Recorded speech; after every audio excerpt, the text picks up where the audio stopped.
Wears Punjab اور کے پی assemblies سے متعلق جو الیکشنز میں تاخیر پہ سپریم کورٹ کا فیصلہ تھا وہ آخرکار سامنے آ گیا، اور اس کے بعد اس کا وہ ریاکشن بھی سامنے آ گیا جو کہ بہت ایکسپیکٹڈ تھا from P D M government. 5 رکنی بینچ نے فیصلہ سنایا، تقریباً 13 پیجز پہ یہ فیصلہ مشتمل ہے، جس میں جسٹس جمال مندوخیل اور جسٹس منصور علی شاہ کے اختلافی نوٹ جو ہیں وہ تقریباً 2 پیجز پہ مشتمل ہیں۔ فیصلے کے اہم نکات میں آپ کے ساتھ شیئر کرتی چلوں۔ پنجاب اور خیبر پختونخوا میں 90 دنوں میں انتخابات کرائے جائیں۔ الیکشن کمیشن فوری طور پہ صدر کو انتخابات کی تاریخ تجویز کرے۔ وفاقی الیکشن کمیشن کو انتخابات کے لیے تمام سہولیات فراہم کرے،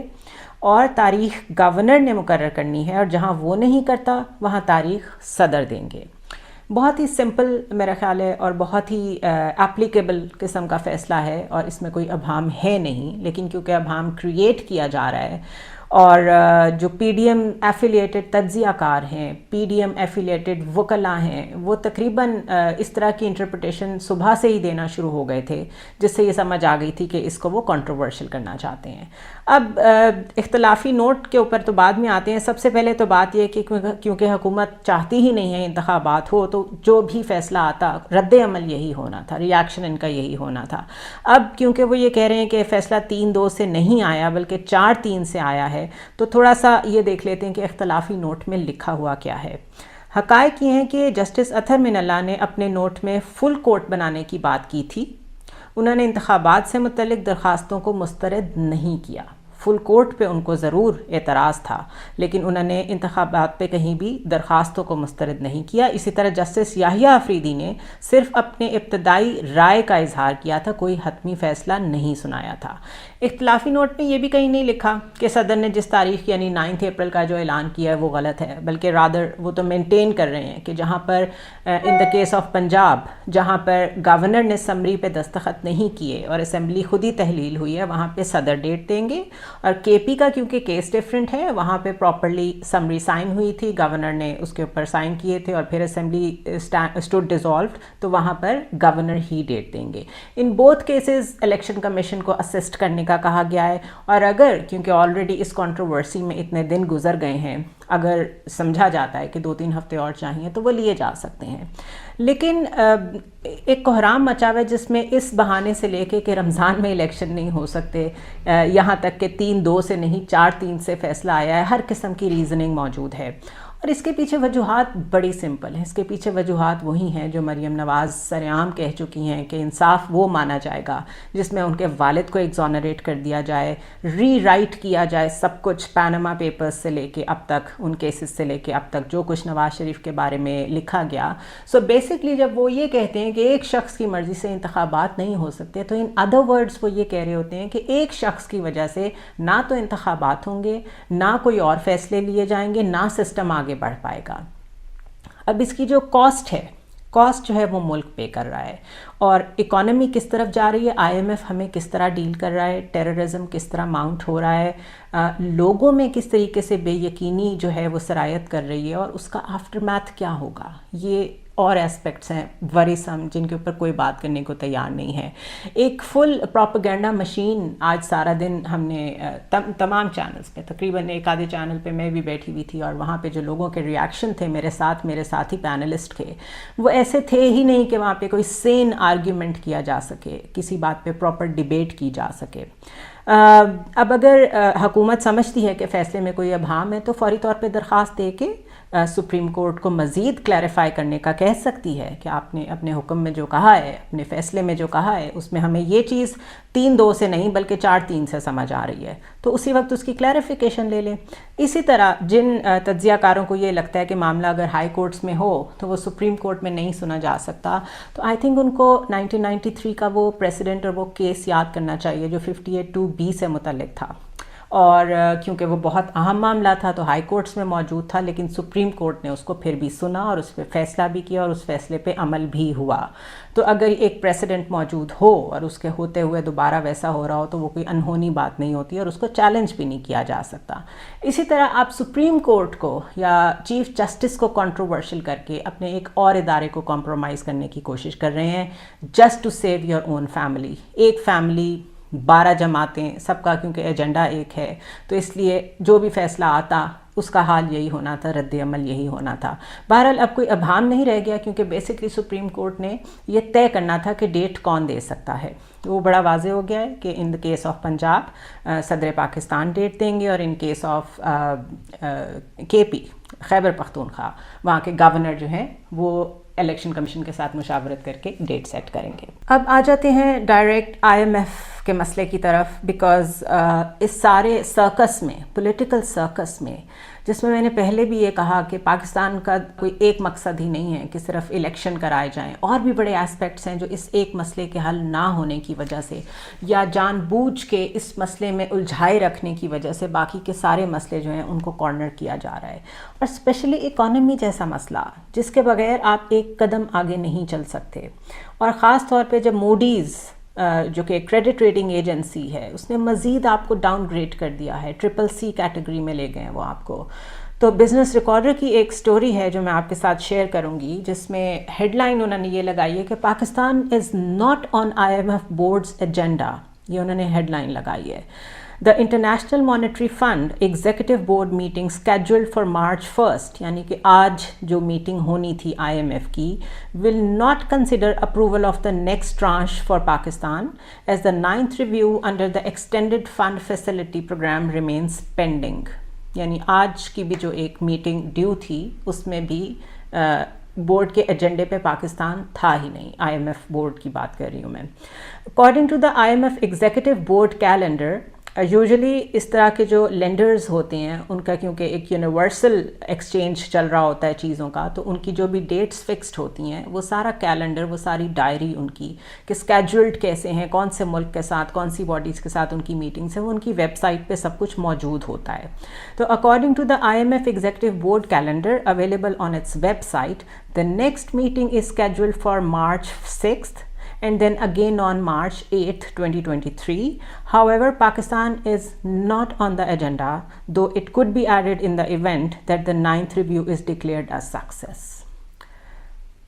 This is very worrisome کہ ان کے کیلنڈر میں جو آنے والی 6th اور 8th مارچ کو میٹنگز ہیں ان میں بھی پاکستان ایڈڈ نہیں ہے، یعنی ڈسکشن میں ہی نہیں آ رہا،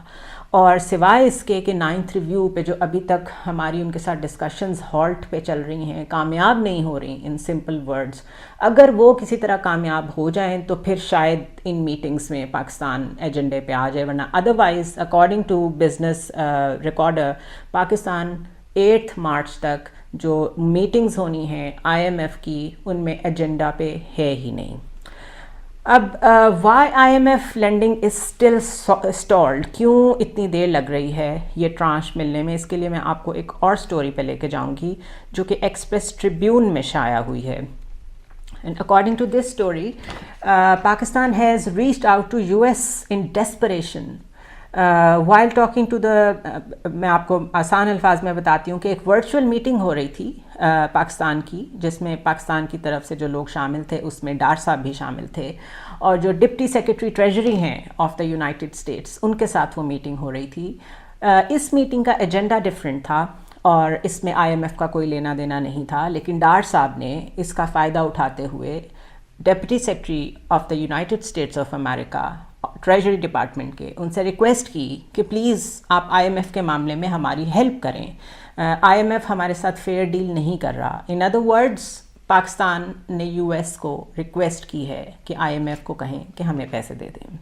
IMF ہماری بات نہیں سن رہا۔ وی آل نو کہ جو یہ لینڈرز ہیں، انٹرنیشنل لینڈرز ہیں، ورلڈ بینک ہیں، ADB ہیں، IMF ہیں، یہ سب آف کورس امریکنز کی مرضی سے ہی چلتے ہیں، ان کے پریشر سے ہی چلتے ہیں، یہ اصل میں پولیٹیکل مسل فلیکسنگ بھی کرتے ہیں،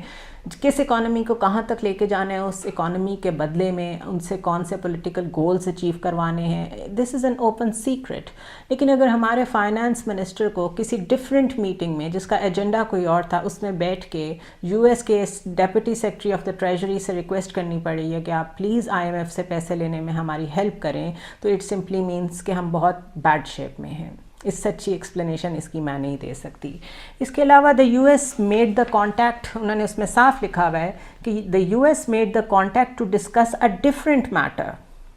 However, Dar brought the issue of the IMF attitude towards Pakistan. یہ یاد رکھیں کہ آج IMF کے ایٹیچیوڈ کی شکایت لگانے والے ڈار صاحب بھول گئے ہیں کہ 4-5 مہینے پہلے 3-4 مہینے پہلے یہ خود بہت دھمکیاں لگا رہے تھے اور بہت بری طرح بات کر رہے تھے IMF کے بارے میں ٹاک شوز پہ بیٹھ کے، اور صاف کہہ رہے تھے کہ I will not go to them and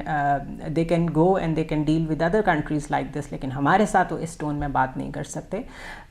تو یہ سب کچھ جب میں کہتی ہوں اپنے اکثر تجزیوں میں کہ the world is watching، تو the world is actually watching. یہ کوئی مذاق نہیں ہے. ہم ایک ایسی معیشت ہیں جو ٹوٹلی ڈکلائننگ ہے اور دوسروں پہ ڈیپینڈنٹ ہیں. اس دوران جب آپ لوگوں کو دھمکیاں لگا رہے ہیں، اداروں کو، دوسرے انٹرنیشنل اداروں کو دھمکیاں لگا رہے ہیں، اپنے اداروں کو تو لگا ہی رہے ہیں، تو what do you expect؟ وہ آپ کو کیسے ٹریٹ کریں گے؟ ایکسپریس ٹریبیون میں ایک رپورٹ ہے جس کے مطابق Islamabad baffled by IMF moving goal posts, یعنی کہ اسلام آباد کو، پاکستان کو یہ سمجھ نہیں آ رہی کہ جب وہ ایک ایجنڈا پورا کرتے ہیں یا بات مانتے ہیں IMF کی، تو IMF ایک اور ڈائریکشن میں ان کو کیوں بھیج دیتا ہے، یہ بار بار گول پوسٹ چینج کیوں ہو رہی ہیں. اور ساتھ نیچے ہیڈنگ میں لکھا ہوا ہے کہ Pakistan reaches out to US to secure desperately needed deal. اس کی اگر ڈیٹیل میں جائیں تو ایک ورچوئل میٹنگ پلان تھی، بلکہ ایک ورچوئل میٹنگ ہو رہی تھی between Pakistani officials and the deputy secretary of United States of America of the treasury department. اور نیوز کے مطابق the US made the contact to discuss a different matter. However, Dar brought the issue of the IMF attitude towards Pakistan.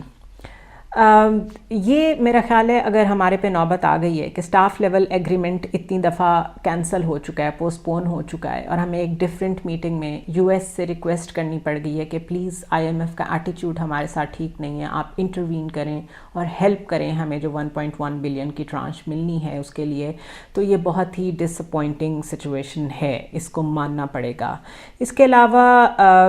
اگر یہ دیکھا جائے کہ بہت زیادہ جو اعتراضات ہو رہے ہیں پاکستان کی اکانومی پہ IMF کو، وہ کیا ہیں، تو اس میں جو ڈفرینس آف اوپینین آ رہا ہے وہ ایکسچینج ریٹ پہ آ رہا ہے، انٹرسٹ ریٹ پہ آ رہا ہے، ایکسٹرنل فائنینسنگ گیپ پہ آ رہا ہے، اور ₹3.82 پر unit debt servicing surcharge on electricity وہ لگانے کا کہہ رہے ہیں. امید ہی کی جا سکتی ہے کہ شاید نیکسٹ ویک میں جو 8 مارچ تک کچھ میٹنگز پلانڈ ہیں IMF کی، لیکن جو ویب سائٹ پہ ان کے کیلنڈر میں موجود ہیں کہ کن کن ممالک کے ساتھ، کس کس کے ساتھ ان کی میٹنگز پلانڈ ہیں، ان میں پاکستان کا کہیں نام نہیں ہے. تو صرف ایک آپٹمسٹک یا آپٹمزم کے ایلوژن کے انڈر ہی امید کی جا سکتی ہے کہ شاید نیکسٹ ویک میں کچھ نہ کچھ اپروول IMF کی طرف سے آ جائے. اس کے علاوہ IMF has great apprehensions about the exchange rate close to grey market rate. یہ وہ چیز ہے جس کی وجہ سے ایک ٹرسٹ ڈیفیسٹ کریٹ ہوا ہے. ہم نے اپنا ایکسچینج ریٹ جس طریقے سے آرٹیفیشلی مینٹین رکھا، اس کے بعد ہم نے کافی دھمکیاں بھی لگائیں IMF کو کہ ہم نہیں جائیں گے ان کے پاس، ہمیں بھی کوئی ضرورت نہیں ہے ان کی. اور ابھی بھی میرے سامنے کئی اسٹیٹمنٹ سینئر آفیشلز کی موجود ہیں جس میں وہ کہتے ہیں کہ IMF ہمیں بیگرز کی طرح ڈیل نہ کرے. یہ نیٹی گریٹیز ہیں. اس سے عام آدمی کو کوئی غرض نہیں ہے کہ اسٹاف میٹنگ سے پہلے آپ نے کون سے نوٹس ایکسچینج کرنے تھے، آپ نے ان کے ساتھ کیا ٹیکنیکلٹیز چیک کرنی تھیں، کیا چیزیں انشور کرنی تھیں. بٹ سچویشن ہمارے سامنے ہے کہ منی بجٹ آ گیا، مہنگائی آ گئی، سب کچھ ہو گیا، اس کے باوجود آپ کو وہ 1.1 بلین ابھی تک نہیں ملے جس کے لیے آپ نے 5 مہینے پہلے خود دیر کی، اور اس سے پہلے مفتاح صاحب کو بھی آپ نے کام نہیں کرنے دیا، اور اپریل میں آپ نے ایک چلتی ہوئی اکانومی کو ڈی ریل کیا. سو ان معاملات سے توجہ ہٹانے کے لیے شاید پولیٹیکل کیوس اتنا کریٹ کیا گیا ہے کہ یہی کہا جا سکتا ہے کہ it is all planned. Good cop bad cop کھیل رہے ہیں. مریم صاحبہ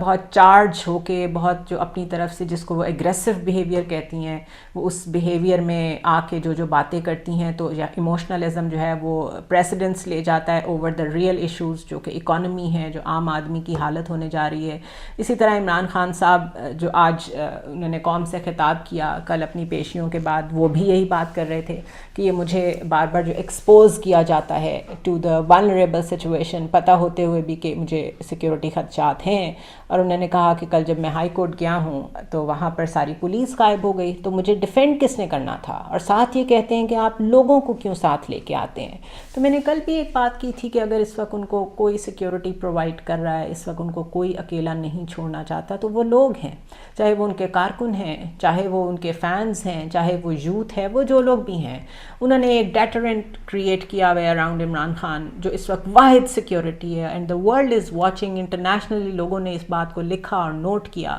کہ ایک اتنا بڑا لیڈر جس کی لائف پہ پہلے ایک اٹیمپٹ ہو چکی ہے، وہ اپنے ہی ملک میں کتنا بے بس ہے کہ اس کو کوئی سیکیورٹی فراہم نہیں کی گئی، اور وہ کس طریقے سے وہاں داخل ہوا. تو ابھی پہلے مقدمے جو تقریباً 70 ان کے اوپر کیسز ہیں وہ بھگت نہیں پا رہے ہیں، تو کل مزید ان کے اوپر کیسز بنا دیے گئے کہ جی گیٹ کو نقصان پہنچایا ہے. تو I mean there is a method to every madness. آپ جہاں تک بھی چلے جائیں پولیٹیکل رائیولری میں، آپ اپنے ملک کو نقصان نہیں پہنچاتے. لیکن یہ جو کچھ آئی ایم ایف کے ساتھ ڈیلنگ میں، اور جو کچھ یہ شہباز شریف ایڈمنسٹریشن اس ملک کے ساتھ ڈیلنگ میں کر رہی ہے، اس میں زیادہ سے زیادہ یہی کہا جا سکتا ہے کہ اگر کسی کا نقصان ہے تو وہ ملک کا ہے، لوگوں کا ہے. کیونکہ ان لوگوں کے تو شاید پیکڈ بریف کیسز پڑے ہوتے ہیں، انہوں نے وہ اٹھانے ہوتے ہیں، چلے جانا ہوتا ہے. پہلے ہی فیملیز ان کی باہر ہیں، ساری انویسٹمنٹ ان کی باہر ہے. یہاں رہ کس نے جانا ہے؟ یہاں پہ رہ جانا ہے میں نے اور آپ نے، ہمارے جیسے لوگوں نے، کیونکہ یہ ہمارا ہی ملک ہے. تو لیٹ سی کہ یہ اس کو کتنا ڈریگ کرتے ہیں، کس حد تک ڈریگ کرتے ہیں، کہاں تک لے جانا چاہتے ہیں، اور اداروں کے ساتھ کب تک کھیلا جاتا ہے، اور کب تک انہیں بلیک میل کیا جاتا ہے، اور خود جوڈیشری، خود عدلیہ کب تک ایسی پوسچرنگ کرے گی جس میں ان کو کنٹروورشل کیا جائے. شاید آنے والے وقت میں جو وکلا جج بنتے ہیں ان کو سمجھ آ جائے کہ وہ ٹریجیکٹری، وہ راستہ جو ججز بننے کی طرف جاتا ہے، وہ پولیٹیکل پارٹیز کے قریب سے ہو کے نہیں جاتا، وہ ڈائریکٹ میرٹ سے جانا شروع ہو، وہ ڈائریکٹ اپنی پاور سے جانا شروع ہو. کیونکہ وکلا خود بہت پاورفل باڈی ہوتے ہیں. تو یہ جو بینچ اور بار کی پالیٹکس میں ملک پستا ہے اور اس پہ پولیٹیکل انفلوئنسز آتے ہیں، اور آج چیف جسٹس تک کو کنٹروورشل کیا جا رہا ہے، شاید یہ کبھی رک جائے. I'll see you tomorrow.